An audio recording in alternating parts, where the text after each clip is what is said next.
থেকেই অবৈধ অস্ত্র উদ্ধার, অবৈধ মাদক উদ্ধার, সন্ত্রাস, চাঁদাবাজি গ্রেপ্তার সহ হত্যা, ধর্ষণ মামলার আসামি গ্রেপ্তার সহ নিয়মিত টহল এবং চেকপোস্ট কার্যক্রম পরিচালনা করে আসছে। এছাড়াও নির্বাচনকালীন যেন কোনো সহিংসতা সৃষ্টি না হয় সে লক্ষ্যেই আমাদের র্যাব ৯ অবৈধ অস্ত্র উদ্ধারে নিয়মিত অভিযান কার্যক্রম পরিচালনা করে আসছে। এরই প্রেক্ষিতে গত 4/10/2025 তারিখ 23:20 রাত 11:20 ঘটিকার সময় ওসমানীনগর থানাধীন সুপ্রিম ফিলিং স্টেশনের সামনে আমাদের র্যাব ৯ সদর কোম্পানি একটি বিশেষ চেকপোস্ট এবং অভিযান টহল কার্যক্রম পরিচালনা করে আসছিল। ওই সময় গোপন সংবাদের ভিত্তিতে আমরা জানতে পারি যে ওসমানীনগর থানাধীন কৈলনপুর ইউনিয়নের কিয়ামপুর সাকিনস্থ একটি অ্যাগ্রো ফার্ম, আমায় অ্যাগ্রো ফার্ম, ওর ভিতরে একজন ব্যক্তি অবৈধ অস্ত্র নিয়ে অবস্থান করছে। পরবর্তীতে আমরা অভিযানিক টিম নিয়ে আমায় অ্যাগ্রো ফার্মের ভিতরে উপস্থিত সাক্ষী সহ সকলকে নিয়ে আমরা আমায় অ্যাগ্রো ফার্মের সামনে পৌঁছাইলে র্যাবের উপস্থিতি টের পেয়ে একজন ব্যক্তি পালানোর চেষ্টা করে। পরবর্তীতে অভিযানিক দলটি তাকে ধৃত করে এবং তাকে প্রাথমিকভাবে জিজ্ঞাসাবাদ জানায় যে তার কাছে একটি অবৈধ বিদেশি রিভলভার রয়েছে। পরবর্তীতে তাকে আমরা স্থানীয় সাক্ষীদের উপস্থিতিতে তার লকারে, আমায় অ্যাগ্রো ফার্মের ভিতরে যে তার অফিস, সেই অফিসের লকারে তল্লাশি করে আমরা একটি অবৈধ বিদেশি রিভলভার উদ্ধার করি এবং সাথে সাথে একটি খেলনা পিস্তল উদ্ধার করি। তাকে প্রাথমিকভাবে জিজ্ঞাসাবাদে সে জানায় যে উক্ত খেলনা পিস্তল এবং অরিজিনাল যে রিভলভারটি সে বিভিন্ন অপকর্মে ব্যবহার করত। তার অ্যাগ্রো ফার্ম পরিচালনা করার ক্ষেত্রে সে বিভিন্ন জনকে ভয়ভীতি এবং হুমকি দেওয়ার ক্ষেত্রে উক্ত অস্ত্রটি সে ব্যবহার করত। র্যাব ৯ এছাড়াও বিগত 1 বছর অর্থাৎ সেপ্টেম্বর 2024 থেকে 31 আগস্ট পর্যন্ত 20টি অবৈধ অস্ত্র উদ্ধার করতে সক্ষম হয়। এর মধ্যে রয়েছে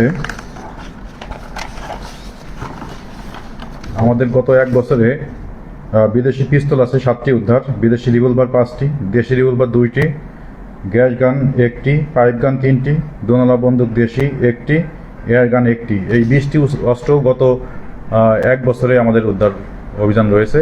এছাড়াও আমাদের এই অস্ত্র উদ্ধার এবং মাদকদ্রব্য উদ্ধারে নিয়মিত অভিযান কার্যক্রম চলমান রয়েছে। ধন্যবাদ সবাইকে। আপনাদের কোনো প্রশ্ন থাকলে করতে পারেন।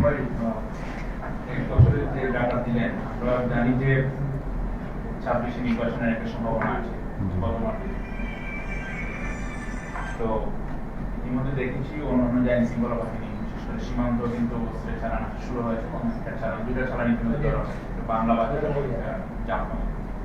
এক্ষেত্রে আপনাদের কাছে গোয়েন্দা কোনো তথ্য আছে কিনা, নির্বাচনকে সামনে রেখে অস্ত্রের কোনো চালান ঢুকবে এরকম কোনো তথ্য আছে কিনা, বা আপনারা কি অ্যাক্টিভিটি নিচ্ছেন নির্বাচনকে সামনে রেখে? নির্বাচনকে সামনে রেখে যেন অস্ত্রের ঝঞ্ঝানি না হয় এবং অস্ত্র নিয়ে কোনো সহিংসতা না সৃষ্টি হয় সেজন্য আমাদের মাঠে নিয়মিত গোয়েন্দা নজরদারি অব্যাহত আছে এবং আমরা তথ্য পাওয়ার সঙ্গে সঙ্গে সেটা আইনগত ব্যবস্থা নেওয়ার আমরা চেষ্টা করি এবং সঙ্গে সঙ্গে আমরা এটা অভিযান পরিচালনা করে আমরা গ্রেপ্তারের চেষ্টা করি।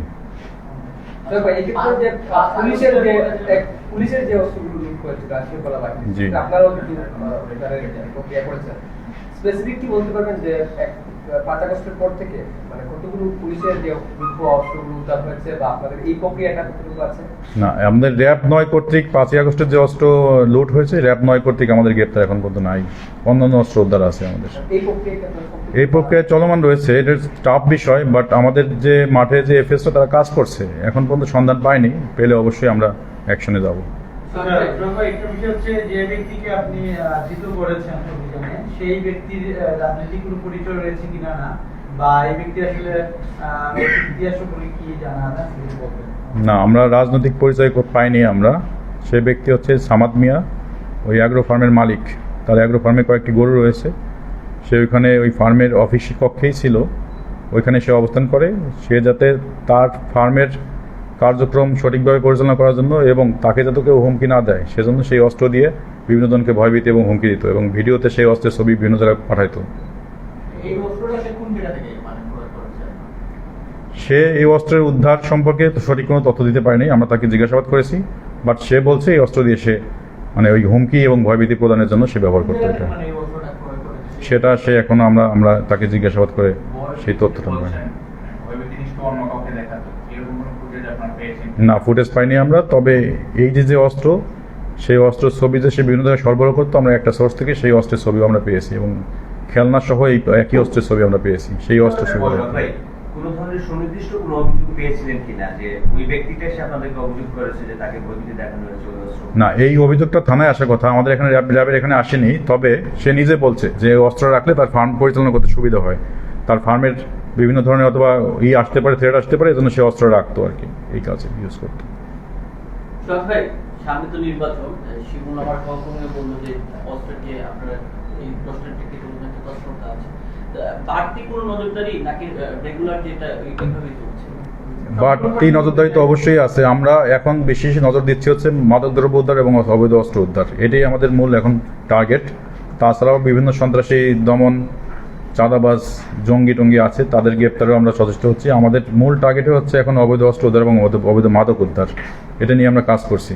আশা করি সামনে আরও ভালো ফলাফল পাবো আমরা।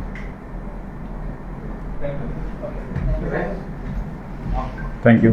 সর্বশেষ একটা সিলেটে যে বিভিন্ন ভাবে অস্ত্রগুলো ঢুকছে, আমরা দেখি প্রায় প্রতি সময়ই অস্ত্রগুলো ধরা হয়। এর সাথে লোকজন যারা আছে ম্যাক্সিমাম সময় ধরতে পারে, অনেক সময় পালায় যায়, গাড়ি রেখে পালায় যায়। এই যে পিছনে যে একটা চক্র আছে, এই চক্রের মূল ভূতা যে কে বা কারা, এদের কি কোনো ধরনের গোয়েন্দা নজরদারি জানা গেছে কিনা? বা কোন অস্ত্র লুটের কথা বলছেন? কোন অস্ত্র লুটের কথা বলছেন?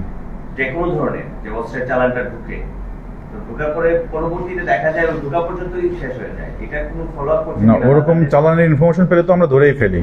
আমাদের কাছে এরকম তথ্য যদি আসে যে অস্ত্রের চালান আসতেছে, সেক্ষেত্রে আমরা নিয়মিত আমরা তো এটা ধরেই ফেলি, এটা তো আমরা ছাড় দিই না কখনো। কিন্তু লুটকৃত অস্ত্র বলতে বোঝায়, হ্যাঁ, উৎসটা আসলে আমাদের বের করার চেষ্টা করতেছি। বিভিন্ন সোর্স থেকেই অস্ত্র আসে, শুধু যে সিলেট জেলা থেকে ঢুকে এরকম না, বিভিন্ন জেলা থেকেই আসতে পারে, অথবা সীমান্তবর্তী থেকেও আসতে পারে। মানে এর পিছনে মূল ভূতা এই ধরনের কোনো তথ্য আছে কিনা? না, আমরা এই তথ্য সংগ্রহ করার চেষ্টা করছি, এখন আমাদের কাছে তথ্য ওরকম নাই। Thank you. সোহাগ ভাই, সর্বশেষ একটা প্রশ্ন করি। এই বিষয়টা হচ্ছে যে ওনারা যেটি বললেন, সার্বিক বিষয়টা আমরা যদি আমরা করি, আপনি বৃষ্টির তথ্য দিলেন, বৃষ্টি অস্ত্র 1 বছরে উদ্ধার করেছেন, অথচ 5 আগস্টের পরে আশঙ্কা করা হচ্ছে সিলেটে পুলিশ ফাঁড়ি সহ বিভিন্ন জায়গায় কিন্তু হামলা হয়েছে, থানাতেও কিন্তু লুট করা হয়েছে। এই সংখ্যাটি অনেক বেশি হতে পারে, যে অস্ত্রগুলো লুট হয়েছে। তো মাত্র 20টি আপনারা অস্ত্র ধরতে পেরেছেন, এটি কি আসলে একটা সীমিত পরিসর কিনা না, বা এটি আসলে একটা লিমিটেশন রয়েছে কিনা, এটা একটা বিষয়। একটা বিষয় হচ্ছে, সে যদি বলছিলেন, আমাদের সহকর্মী যদি বলছিলেন যে নির্বাচনকে ঘিরে কিন্তু সবার একটা আতঙ্ক আছে, বা সবাই চিন্তা করেন যে নির্বাচনটি কতটা সুষ্ঠু হবে, এবং অনেকটাই কিন্তু দায়িত্বশীল অবস্থায় দায়িত্ব পালন করে থাকে। সেক্ষেত্রে এই ধরনের যদি অস্ত্রের ঝঞ্ঝানি থাকে, সেক্ষেত্রে মোকাবেলা করবো। অস্ত্রের ঝঞ্ঝানি এখনো ওই মাত্রা শুরু হয়নি, আপনারা জানেনই। নির্বাচনকে কেন্দ্র করে যেটা শুরু হওয়ার মানে যেটা পসিবিলিটি থাকে, সেটা এখনো শুরু হয়নি। আমাদের কাছে যতটুকু তথ্য আসে, আমাদের এই স্বল্প জনবল নিয়ে আমরা যতটুকু পারি, আমরা সর্বোচ্চ চেষ্টা দিই যতটুকু উদ্ধার করতে পারি, এটাই আমাদের সাফল্য আমরা মনে করি।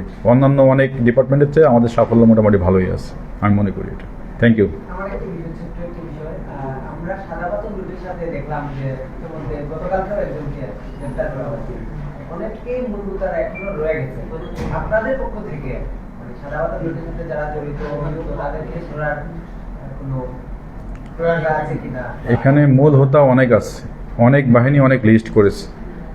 তো আমরা কিন্তু একজনকে গ্রেপ্তার করেছি, আমরা প্রেস নোট দিয়েছি।